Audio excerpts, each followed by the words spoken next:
Ukijua hii siri moja, hutoendelea kuumia tena kwenye mapenzi.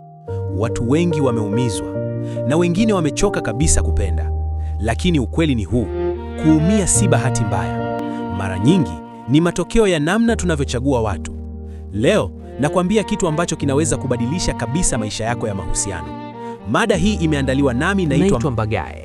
Hivyo fanya jambo jema kwa kubonyeza neno subscribe kwa ajili ya ukuaji wa channel hii kwa maudhui mbalimbali ili yasikupite. Haya sasa, tuendelee na mada yetu mezani. Kwanza kabisa, acha kupenda kwa hisia pekee. Watu wengi huingia kwenye mapenzi kwa sababu tu wanahisi kitu. Unaona mtu anakujali kidogo, anakupa attention, anakufanya ujisikie wa muhimu, na ghafla moyo wako unaingia wote. Lakini hisia zinaweza kukudanganya.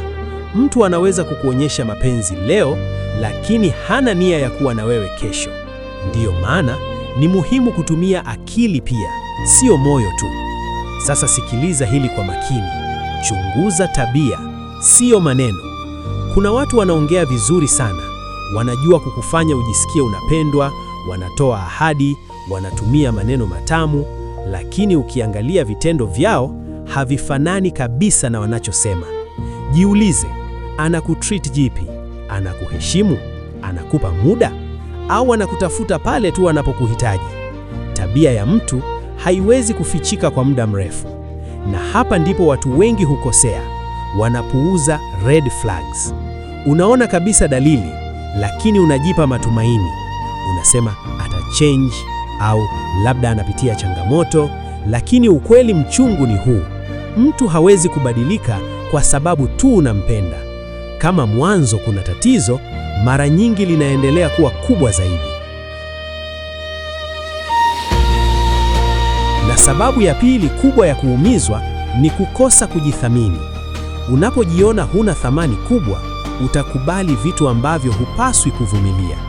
Utavumilia kukosa heshima, utavumilia kupuuzwa, utavumilia hata maumivu kwa sababu unaogopa kumpoteza. Lakini sikiliza hili, mtu anayejithamini hawezi kubaki sehemu ambayo haimheshimu. Na pia namba 3, usikimbilie mahusiano. Watu wengi wanaogopa kuwa peke yao. Wanahisi lazima wawe na mtu hata kama huyo mtu sio sahihi. Ndiyo maana wanaingia haraka na kutoka wakiwa wameumia. Lakini ukweli ni huu, bora uchelewe kupata mtu sahihi kuliko kuharakisha na kuumia. Na mwisho kabisa, chagua mtu sahihi, sio tu unayempenda. Kwa sababu sio kila unayempenda anafaa kuwa wako. Angalia maisha yake, angalia maadili yake, angalia namna anavyokuchukulia. Mapenzi pekee hayatoshi kujenga maisha. Sasa, ukifanya haya yote, utaepuka maumivu mengi sana. Utaanza kuchagua kwa akili na sio kwa hisia pekee. Na hapo, maisha yako ya mapenzi yatabadilika kabisa. Kama umewahi kuumizwa, andika kwenye comment nimejifunza. Na usisahau like, subscribe na kushare.